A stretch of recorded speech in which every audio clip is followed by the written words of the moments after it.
Salut les dubmakers, aujourd'hui on va finir la série sur le stem mixing. On va se faire un setup performance live avec plusieurs morceaux à partir du setup qu'on a vu dans les épisodes précédents. L'idée ça va être d'ajouter quelques machines aux templates, des sirènes, une piste micro et de préparer des sets de stems qui s'enchaînent. Alors avant d'attaquer, je vous invite à vous abonner si c'est pas déjà fait, ça stimule un peu les algos pour aider à faire vivre la chaîne. Aussi, depuis peu, je commence à proposer des accompagnements personnalisés pour la production ou la performance live. Alors si tu débutes et que tu sais pas trop par où commencer, ou si tu penses avoir besoin d'un coup de main, que ce soit dans ton workflow pour établir un programme ou développer des bonnes habitudes de travail, n'hésite pas à me contacter via mon Instagram et on pourra en discuter. Alors la performance live. Historiquement, le live dub c'est pas forcément une pratique traditionnelle. À l'origine, les morceaux sont faits en studio, mixés, on va sortir des cuts qu'on va presser en vinyle, aujourd'hui en digital, et c'est le Selecta qui passe les musiques en sound system. À la fin des années 80 et début des années 90, on verra apparaître les premiers groupes de dub live, notamment avec les Babylon Fighters en France, comme Zion Train en Angleterre, ou encore Improvisators Dub, Zenzile, Kali Live Dub, ou encore Hightone, pour ne citer que. Et dans la même génération, les premiers live acts vont commencer à faire leur apparition, donc avec des machines, consoles de mix et effets, comme dans un studio, mais sur scène ou en sound system. Et donc dans les pionniers, on a bien sûr Brain Damage, Miniman, Kanka, Wedding Dub, et plus tard, toute une nouvelle génération, notamment chez ODG, avec Panda Dub et toute la scène électro-dub d'aujourd'hui. Cette pratique va d'ailleurs rester assez représentative de la scène française, même si aujourd'hui beaucoup d'artistes s'y mettent un peu partout. Je pense à Alpha Stepa ou Kibir la Amlak en Angleterre, ou encore Mexican Stepper par exemple, et plein d'autres.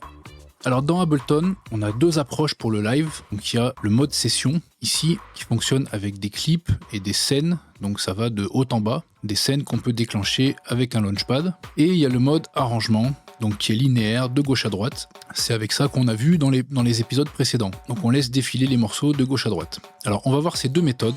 On va commencer par celle-là. Donc le mode arrangement, on place les morceaux les uns après les autres sur la timeline. Je vous ai déjà montré donc comment on faisait pour mettre nos stems à l'intérieur de nos pistes. Donc il suffit de les mettre à la suite. Chaque stem va sur sa piste attitrée, bien sûr, la basse sur la basse. Alors en fonction des morceaux, on va adapter, peut-être faire des groupes pour que ce soit cohérent. Là par exemple, vous vous souvenez, le premier morceau, j'avais les stems séparés pour la drum. Donc j'ai un sous-groupe drum ici. Et ensuite j'ai fait un plus gros groupe drum, ce qui fait que sur les trois morceaux, il y a un seul groupe, une seule piste pour toutes les drums. Et on peut imaginer qu'on pourrait faire pareil avec les autres sections si vous avez des stems différents. Alors ensuite, on peut ajuster les volumes si par exemple les morceaux sont pas au même volume. Alors soit on peut le faire en prenant une piste de référence, par exemple la basse, ou on peut simplement regarder sur le master. Alors on vérifie qu'on n'a pas de limiteur ou de quoi que ce soit dessus. Et on va mettre à des moments où il y a tous les instruments qui jouent. Et on va comparer ici notre volume à peu près à l'oreille et sur le vumètre. Et s'il faut, on va peut-être ajuster un peu les volumes. Alors on va tester.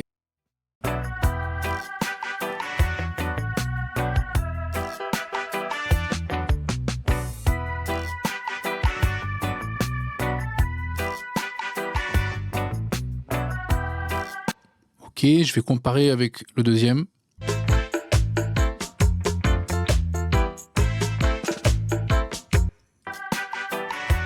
Alors, de visu, sur le vumètre, on tape à peu près pareil, mais à l'oreille, je trouve que celui-là, il manque un tout petit peu, donc je vais lui mettre 1 dB. Alors, on prend un des clips, comme ça, pour ouvrir les clips. On va aller tout sélectionner en même temps, et voilà, on rajoute 1 dB à tous les clips en même temps, et c'est fait. Maintenant, on va comparer avec le troisième.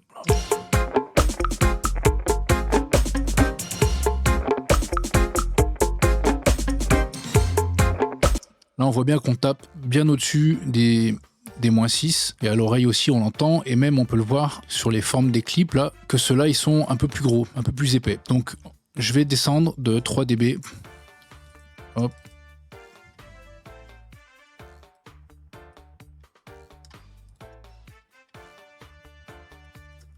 Et on va comparer.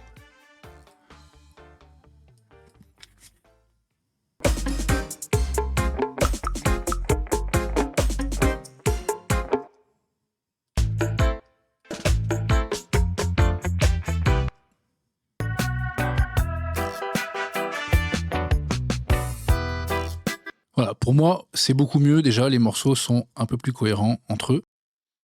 Ensuite, une fois que les volumes sont ajustés, on peut ajuster le pitch aussi, puisque donc le premier morceau est à 154 BPM et le deuxième à 136. Alors, à savoir que quand on va modifier le pitch ici, vous voyez, la taille des clips va changer. Donc, ce qu'on fait, c'est qu'on clique droit sur le BPM, on fait Show Automation, et c'est sur la piste master, ici, que ça se passe. Donc, simplement, on va venir... Alors, quand je vais accélérer le tempo sur cette piste, les clips ils vont se rallonger. Donc je vais venir par là, là, et je vais mettre 154. Vous voyez, c'est un peu juste même. Je vais me mettre là. Là, voilà. Ici, ça doit le faire. Hop. Et on va redescendre à 136 ici. Même un peu avant. Hop. Voilà. Et là, on voit que tous nos morceaux, maintenant, ils sont bien calés sur les locateurs de temps. Et voilà, et c'est tout pour le mode live, donc la façon de poser nos stems en mode arrangement. Maintenant on va voir le mode session. Donc ça c'est la méthode classique avant l'arrivée des logiciels comme Ableton. L'inconvénient c'est qu'on peut pas vraiment jouer au feeling avec la longueur des sections.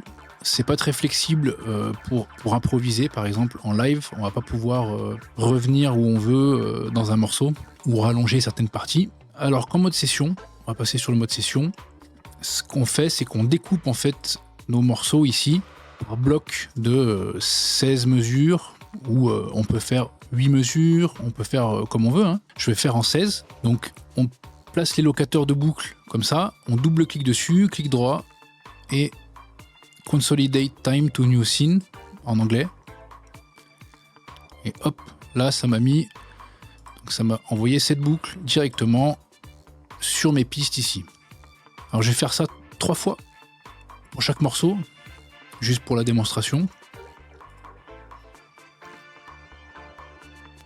Hop.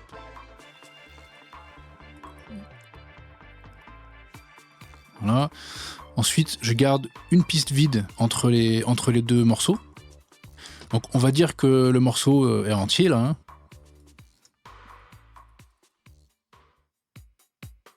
Hop.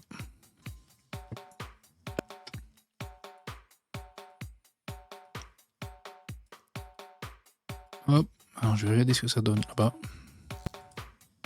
Voilà, nickel.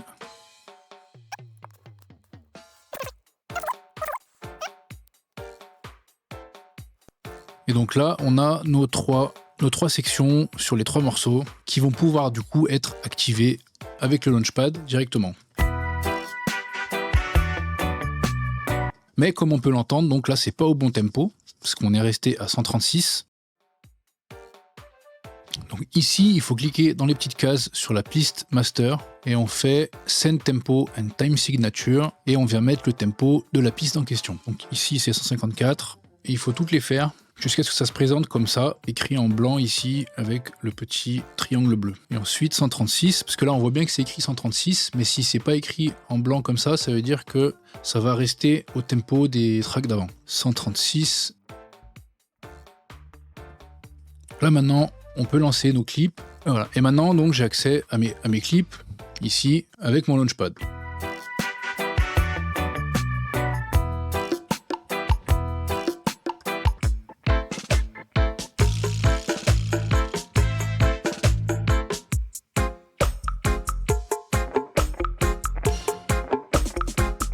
Donc voilà, c'est une méthode qui est beaucoup plus flexible, qui est beaucoup plus pratique. L'avantage c'est que si, suivant la vibe de la soirée, suivant l'ambiance, suivant le morceau, on va pouvoir soit allonger, rester sur une boucle par exemple, si on veut dubber plus longtemps, continuer à jouer sur une partie d'un morceau.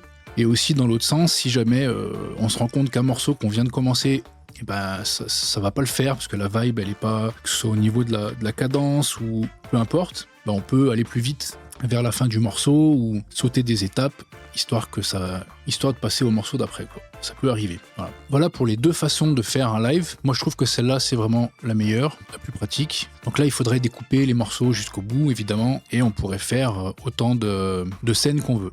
Alors quelques ajouts pour le live performance. Donc je pars du principe que Pour le live, on va utiliser donc un contrôleur pour mixer, un contrôleur pour lancer les clips, et probablement vous avez un petit clavier aussi avec quelques contrôles qui va nous permettre de mettre des contrôles sur le micro, sur la sirène et sur l'instrument plugin que je vais mettre. Donc déjà une piste micro, on va se mettre une piste audio, simplement. Donc il faut mettre la bonne entrée audio. Alors c'est laquelle moi ici? C'est la 6. Hop, on se met en in. Donc j'ai ma piste micro qui est in. Et ce que je vais faire, c'est que je vais mapper le volume du micro ici et l'écho ici. Puis je vais lui mettre un petit peu de reverb naturellement. Voilà. Ce qui fait que maintenant j'ai le contrôle du volume. Donc si je veux plus ou moins de volume.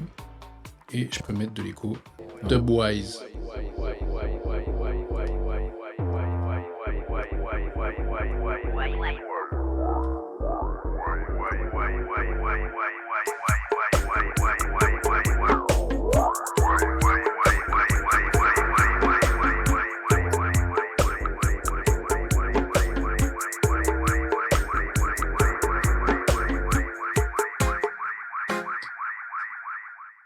Voilà, donc une piste micro. Après, pour une piste micro, vous pouvez vous amuser si vous voulez faire un peu des réglages, d'équalisation, compression, etc. C'est toujours mieux pour avoir un bon signal s'il y a un chanteur, par exemple. Même en général, il faut faire des réglages en fonction de la soirée, en fonction de la salle, etc. Je vais renommer ma piste mic. Ensuite, on peut se faire une piste instrument, donc je vais les mettre de la même couleur. Piste instrument, un Melodica, par exemple. Je vais baisser les effets du plugin pour mettre les effets de mon setup. Donc je vais lui mettre un peu de reverb. Je pars du principe que je setup le volume directement pour que ça sonne par rapport au live. Mais là, j'ai pas suffisamment de contrôle pour mettre un volume sur le Melodica. Alors on pourrait, si on avait plus de contrôleurs, pour pouvoir ajuster pendant le live, c'est parce qu'en fonction de la sono, en fonction du morceau, en fonction du moment dans la soirée, on peut avoir envie d'ajuster, de monter un peu peut-être le volume de notre instrument ou de le descendre. Et donc je vais mettre un contrôle d'écho ici. Hop.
Si vous voulez utiliser un clavier comme ça et pouvoir vous déplacer dans le projet sans que ça enlève le contrôle du clavier MIDI sur l'instrument, il faut ici venir changer le MIDI from et vous mettez votre clavier. Ensuite, vous mettez en in. Et là, peu importe si ma piste est chargée ou pas, si je vais sur une autre piste,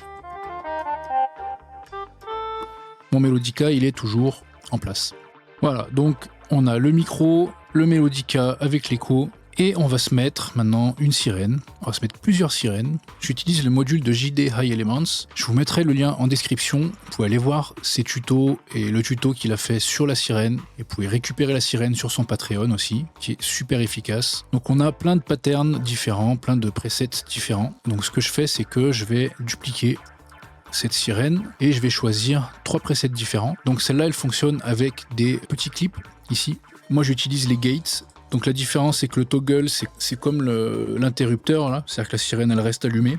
Et après, il faut le redéclencher. Alors que le gate, c'est comme le bouton. C'est-à-dire que quand on arrête d'appuyer, la sirène s'arrête. Et ce que je fais, c'est que je vais assigner ces sirènes donc, à 3 boutons sur mon contrôleur, ici. Alors, hop.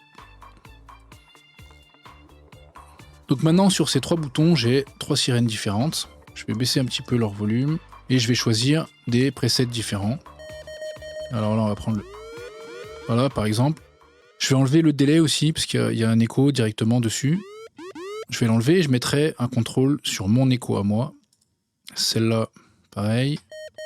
On va mettre... Voilà, par exemple. Et la troisième. Lickshot, allez. Voilà. Et maintenant, ce que je fais, c'est que je vais créer une piste audio aussi pour mettre ma sirène physique. Parce que j'ai une sirène physique. Si vous en avez pas, évidemment, pas besoin.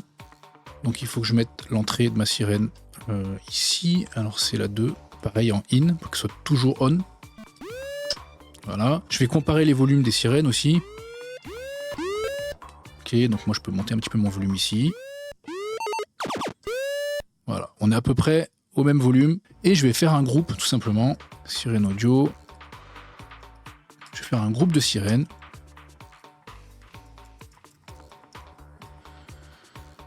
Et sur cette piste, du coup, que je vais contrôler l'effet. Voilà, ici.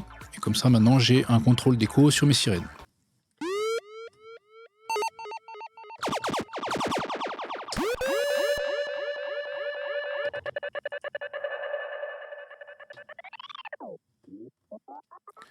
Donc voilà, on a un setup assez complet, avec vraiment de quoi faire une performance live complète, avec tout ce qu'il faut, micro, sirène, un instrument. Bien sûr, vous pouvez changer d'instrument si vous voulez utiliser des flûtes, du piano, un organe, peu importe, hein, vous voulez utiliser les plugins que vous voulez. La série STEM est terminée, j'espère que ça vous aura apporté un petit peu des lumières. Je vous laisserai le template, donc qui est pour Ableton 12 avec les stems des 3 morceaux dans mon Dropbox. Donc cette série, c'était pour donner un petit peu des bases de stem mixing, que vous soyez producteur ou non, puisqu'il vous suffit voilà, d'avoir des stems et d'apprendre à utiliser Ableton avec un contrôleur pour pouvoir commencer à mixer du dub. Dans la prochaine série, je vais parler de Live Selecta avec Ableton, donc avec un setup qui va ressembler un petit peu à celui-là, mais sans les stems, où on va faire une control tower avec le contrôleur et le mapping, et je montrerai des astuces de jeu avec un setup d'effets en Selecta. Je vous dis à très vite et je vous laisse en musique.